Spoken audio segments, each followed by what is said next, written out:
All right, everyone. Scottie Scheffler joins us now at the 107th PGA Championship. Scottie, welcome to Quail Hollow and your 6th PGA Championship. A win for you a couple weeks ago in Texas. How are you feeling coming into this week? Yeah, feeling good. Like you said, I had a good start a couple weeks ago in Dallas. Got some good rest at home last week, so yeah, excited for the week to get started this week, and then yeah. That's great. We'll open it up for questions now, starting with Jim right here on 3. Scottie, how much have you practiced? What have you seen of the course, and how uncomfortable is it if you don't get a full Tuesday, Wednesday of practice going into a major? It doesn't really matter that much. I mean, I think a lot of times at majors you can almost over-prepare. So coming in this week, making sure you're rested. It's a big golf course, and it's pretty wet out there, but the greens are still staying pretty firm. You know, they're still fairly new, and when you get that new Bermuda, the greens can stay firm, and so golf course will play long, but it should be a good test. Up here to Jay on 13. Scottie, you've got 4 top 8 finishes in your last 5 PGAs, but you haven't put it over the line. Is there anything you could point to specific with this tournament, or is it just a case of things not working out at the right time? What? Not sure I totally understand the question. Oh, just winning the PGA as opposed to the Masters, or you've had a little more struggles here than at Augusta.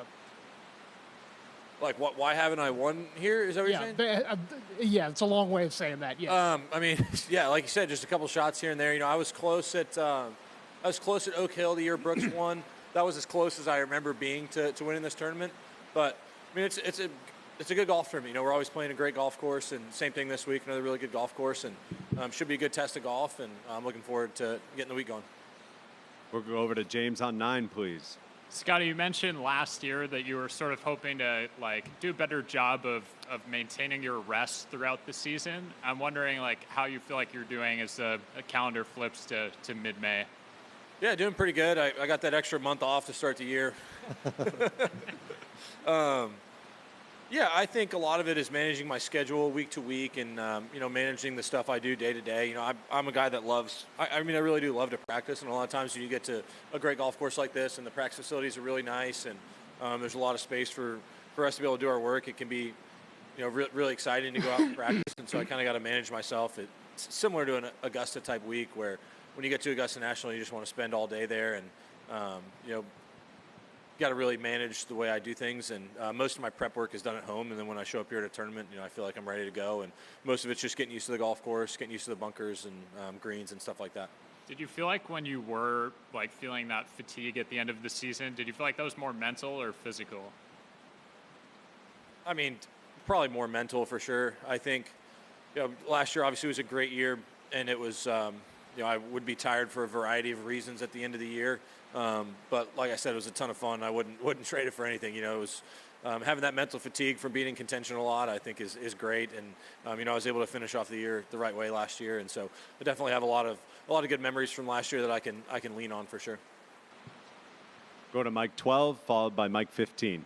Hi, Scottie. Obviously paired with Xander and Rory tomorrow for the first group. I mean, just your reaction to that group, and what's it like when you're playing in a major and you're in one of those sort of marquee groups with 2 other big names, 2 other, winners of majors, things like that. Just, your thoughts on that. I mean, I'm playing with 2 guys that are playing some of the best golf in the world. Xander won 2 majors last year, and Rory already won a Players and the Masters this year, so he's playing some fantastic golf. And yeah, it should be a lot of fun. I've seen that pairing before, and we have a good time out there, and it's competitive. And I think when I look back on my career, these will be some of the fondest memories I have, getting to play with some of the best players in the world and compete to try and win tournaments.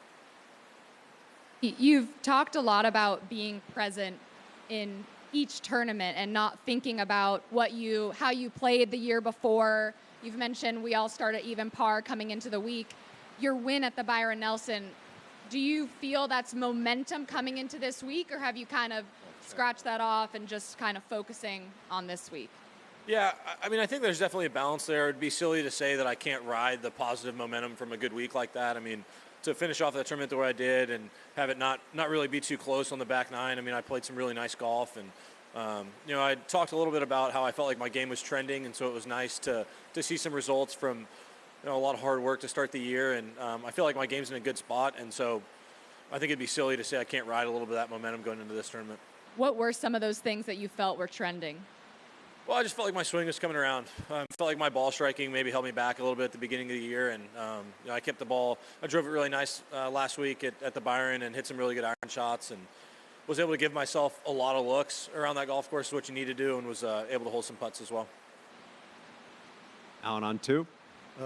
Scottie, Rory was pretty candid last year, even the start of this year, that your excellent play was a motivator for him. And when you see what he's done these first 4 months, does that give you a little fire?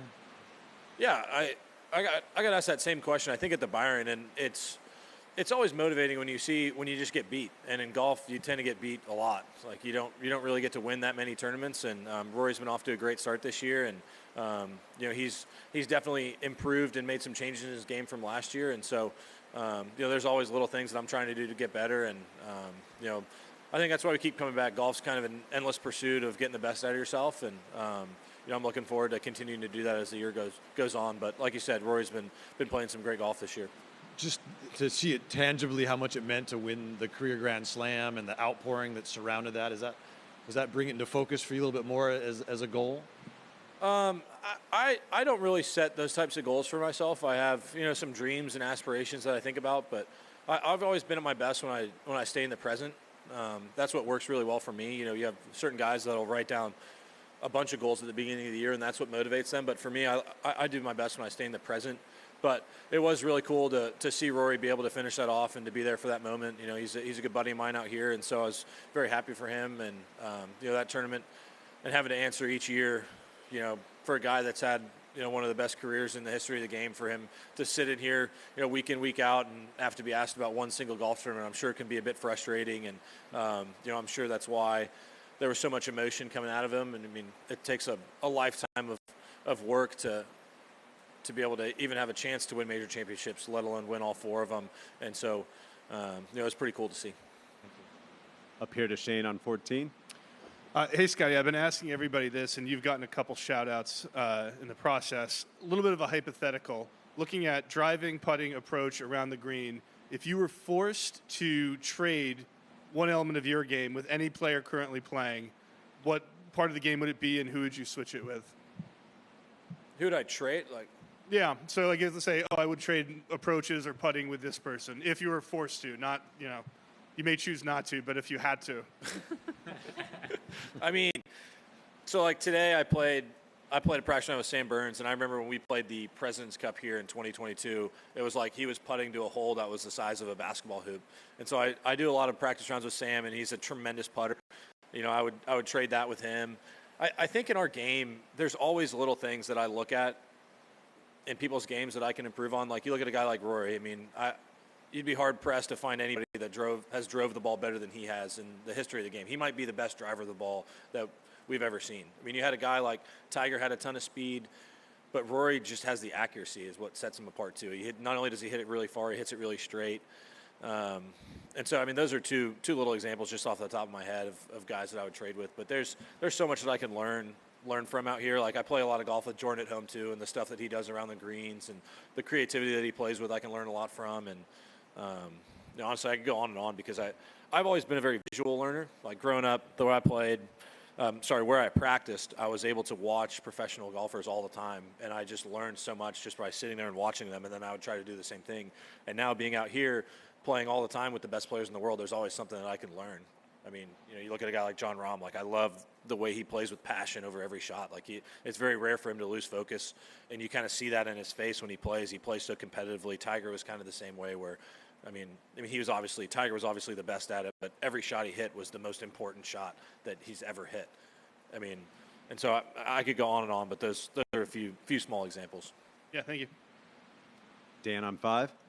You're one of the few guys who hasn't played this course in recent years. I know you played the President's Cup here, but I know last year I think it was the baby coming. But do you feel like you're sort of learning it for the first time, and what are your impressions?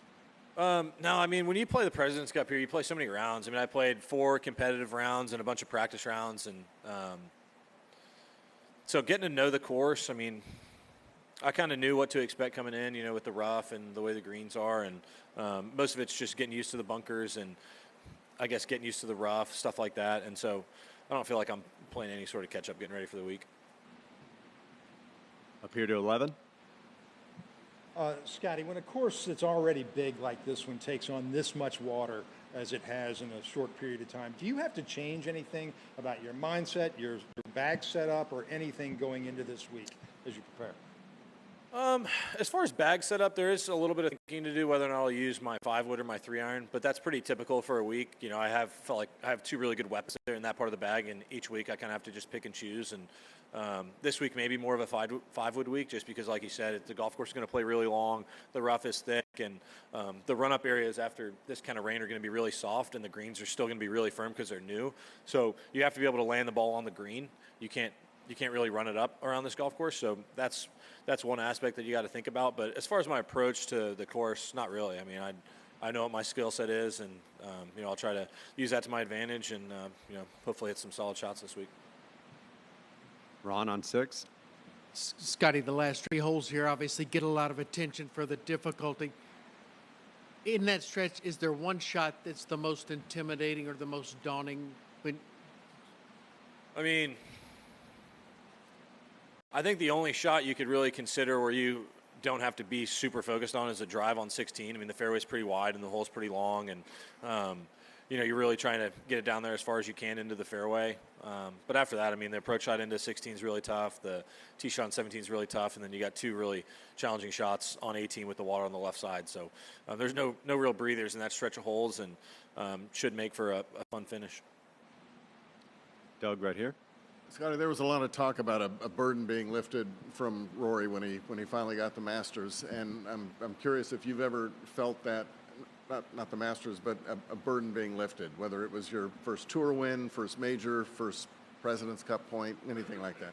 Yeah, I mean, I think every time you accomplish something in this game, there's a little bit of that aspect. Just because, I grew up as a kid, I wanted to play on the PGA Tour, and I didn't really get past that. And so, winning for the first time, it took me maybe a little longer than some people would have expected.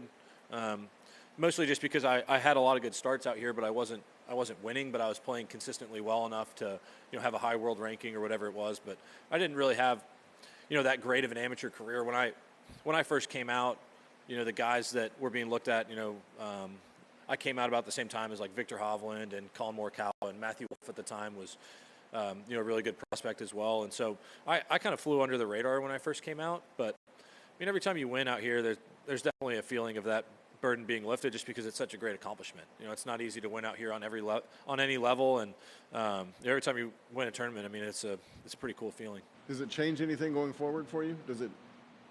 Not really. Just show up the next week at even? I mean, you show up the next week, but for instance, this week I'm showing up coming off of a tournament that I won, and that's always a good feeling. Like, you can definitely ride some of that momentum. I think when I look back at my career, it would be silly to say that I don't ride some of the momentum from those wins. I like to think I don't ride a lot of the momentum from the missed cuts or poor starts or whatever it is. Like, I feel like I've always been pretty decent at bouncing back. I look at a year like last year where I was tired at the end of the year, and I had a really poor start in Colorado going into Eastlake, and was able to kind of bounce back and have a really good week at Eastlake and finish off the year the right way. And, when you look at when I got my first win in 2022, I won some tournaments pretty quickly after that, and so it'd be silly to say that I don't ride some of that momentum, but I do try to do my best to treat each week as their own tournament. But it's silly to not ride positive momentum. Over to Gabby on 1. Scottie, now that you've kind of passed that hump of getting over the injury from earlier in the season, do you look back on it as something that might have been more difficult to kind of overcome and get used to playing with than you initially imagined, or what was it like battling that? Yeah, I always focus so hard on my preparation when it comes to showing up to tournaments, and showing up to that first tournament at Pebble, it was not my normal preparation. I'd only been hitting balls for less than a week probably since I had surgery, and I'd put in a lot of hard work in the off season to make some improvements to my game, and then all of a sudden you kind of lose those when you have to go a month without being able to spend time in the gym and being able to do my normal practice. And so I definitely started off the year a bit more challenging than I would have expected going in the off season, just because of the injury. And so was it more difficult than I thought? I don't think so. I think I had pretty fair expectations of myself, and I knew it wasn't going to be super easy. But at the end of the day, it's stuff happens, life happens. I don't regret anything that I did. It's just it's just one of those deals that happens in life. Sometimes you get hurt, and I can't live in a bubble. And you talk about being able to stay in the present. Do you think that just comes naturally to you, or do you do certain things to keep yourself in the present, or do you feel like things creep in ever that you just try to block out? Well, no, I think it's always a battle to try to stay in the present. I think when I was in college, my college coach did a really good job of helping me kind of learn that skill. He really preached on when you're at the golf course, you're at the golf course. When you're in class, you're in class. And when I'm out doing stuff with my friends, like I don't want to be at home hanging out with my wife thinking about my golf swing. I don't want to be out here at the golf course thinking about being at home. Like we have certain time throughout the day, and I think when you're in the present, you try to you're able to make the most of those situations, whether it be enjoying them to the fullest or getting the most out of the work that I put in when I'm at the golf course. So I think it's a constant battle. We'll wrap things up with Mike 19 and then Mike 7. Hey, Scottie, kind of following up on Dan's question earlier, when you don't have as much experience at a course, how much do you rely on Teddy to kind of work your way to plot you around? And what's your guys' relationship like when you guys are trying to figure out how to attack a golf course, especially at a major championship like this? Yeah, I would say there's certain golf courses on tour that there's really a lot of there's a big strategy component to. I mean, you think of a course like Hilton Head where each time you step on the tee box, there's a thought into what club you're going to hit just based on wind direction and pin placement and stuff like that. On this golf course, with it being so big, it's a little bit easier just to step on a tee box and like pretty much every hole is a driver. Outside of that, off the tee, there's not really a bunch of strategy stuff you can do, but I rely very heavily on Teddy week to week. I mean, he does all the prep work on the golf courses, and yeah, I've played him time to time, or year after year, but at the end of the day, like Teddy is the guy that I listen to. He knows where the good spots are. He knows where the bad spots are. And, one year we come to a golf course and the rough may be light over a green in a certain area and the pitch shot's really easy. And then the next year we come back and for some reason the grass is totally different and now it's a really hard shot. And so Teddy is the one that does all that prep work for me, and I rely on him pretty heavily week to week. I know you said there's not much you have to think about for this course when you're not on the tee, but well, or when you're just off the tee specifically. I mean, it's pretty much a driver on each hole, and that's pretty much it. What hole do you have to put the most thought into for how to attack it here? I'd say probably that drivable one on the back. I think it's 14 or 15. 14. I would say depending on the pin position, that would be the one that takes the most thought. But most of the other holes off the tee, I mean, you're just trying to get the ball in the fairway really, and get the ball in the fairway probably as far as you can down there, just so you can have a shorter club into the firm greens. And I think going into the greens there'll be a lot of strategy, especially as they firm up, just based on what pins you're able to attack and where your misses are supposed to be. I think there'll be a lot of strategy. I think going into the greens, just not as much off the tee. Alex? Yep. Hey, Scottie. This field's very unique in that the Corbridge financial team of the 20 best PGA professionals join you on a major stage. What is it specifically that impresses you the most about the PGA professionals that are able to compete and qualify this tournament year in and year out? Yeah, I mean, it's a lot of fun to have those guys in this tournament. I think the PGA pros do a lot for the game of golf, running tournaments all over the country, teaching people all over the country, and it's a huge organization, and then they do a lot for our game. So it's really fun to have the guys here for a week and play and compete. And, I mean, it seems like each year you see a couple of them make the cut, and, some of them definitely have the game to be out here. It just may not be the lifestyle that they want. And, like I said, they're very important to the game of golf. So it's good for us to have them out here for a week. Perfect. Thanks for your time, Scottie. Appreciate it.